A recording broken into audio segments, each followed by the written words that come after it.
here not only to formally inform you that I will be leaving the service of Edo State as Chief Judge, and to thank you for all the support throughout my tenure from January 2017 to date. I want to say that I've enjoyed my public service life in Edo State, starting from the old Bendel State. The development in the Edo State judiciary since my assumption of office has been unprecedented. You have worked hard in the judiciary to tar the roads in that complex. You've been praying for long to have tarred. I recall that every legal year before you became governor, that was like a recurring decimal, asking for the tarring on the roads, and we experienced it during your tenure. After then, we've seen all the developments in the judiciary. I want to thank you that under your tenure, we got a nod to help and support in revamping the infrastructure of the state high court system, and grateful that at least the modest contributions we've made in improving the infrastructure of the judiciary is appreciated.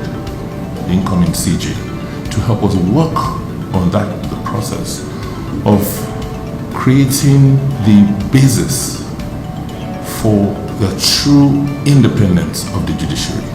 And the true independence means fiscal independence. I believe that the judiciary should be independent, and independent in all ramifications. The executive can and should just be a conduit, as per the Constitution, for passing the resources meant for the judiciary to the judiciary. We have started that process. The structures are in place. All we need to do is to work much closer to entrench them.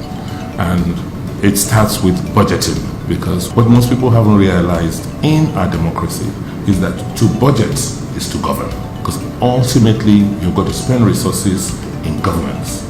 And if those resources do not exist, or you misbudget them, then you have crisis in running institutions. And that is what the challenge of Nigeria is today, where a country, if you look at the budget that's been presented even to the National Assembly, where we are hoping to spend almost 12 trillion, and in real terms, we'll be lucky if we earned 8 trillion as real cash, real revenues next year. So upfront, there's a gap that is not going to be, filled.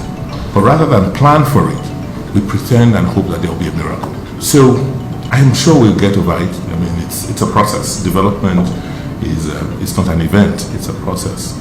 There's still a lot of work that needs to be done. I will be the first to admit that we haven't done much as we should with the magistracy.